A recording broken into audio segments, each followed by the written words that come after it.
And our guest today, she is a DJ. However, she is known to be a cultural tastemaker, an influencer, if you will. She's a filmmaker. She's a designer. Has worked on several amazing projects.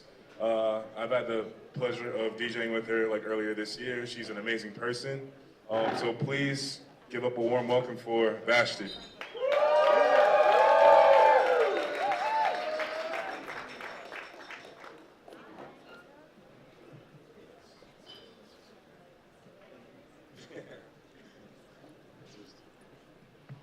How you doing? Hi.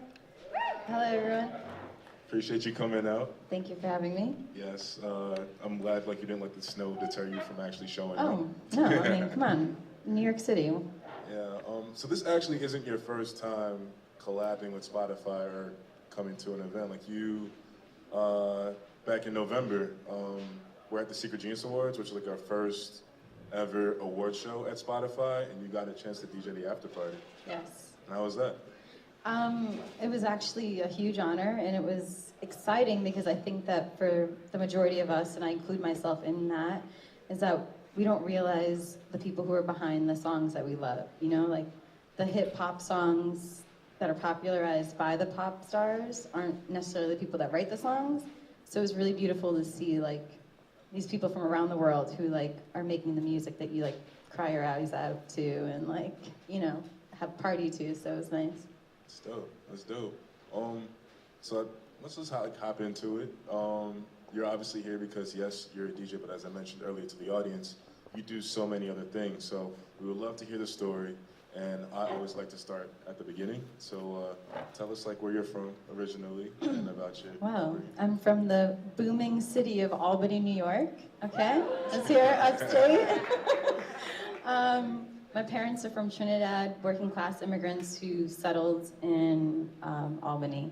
I'm the youngest of three. My sister is actually here. She's doing an Instagram live for me. Hey. It's her birthday, so happy birthday.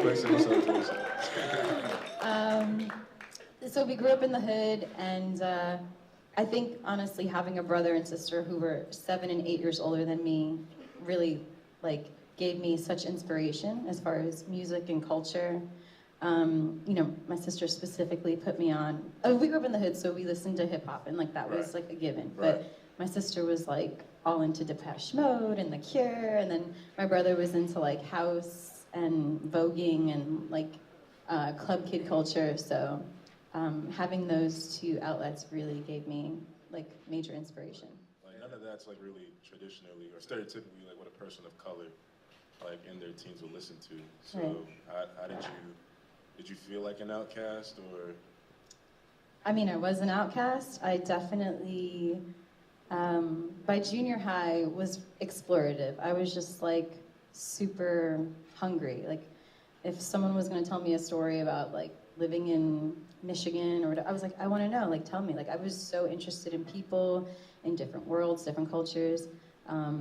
So for me, just having that hunger really led me into learning about all different kinds of music and cultures. For me, it made me really sit with music more. Like it was a way for me to explore music more.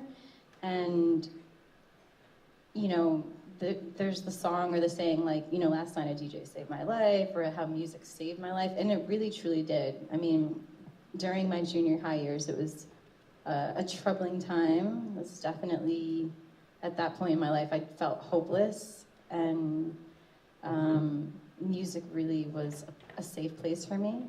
But I think the beautiful thing about having been through a bullied situation at that time was that it allowed me to just be myself. You know, when people don't accept you for you, it's almost like, okay, well, I'm just gonna do what I wanna do, and I don't have to think about what so-and-so is gonna say or if they're gonna accept this. It was just like, it allowed me to have that creative freedom. What advice do you have out there for aspiring DJs or any type of creator?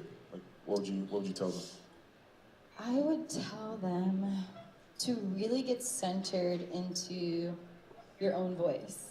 And for me, I really find that space through meditation every day. It really helps.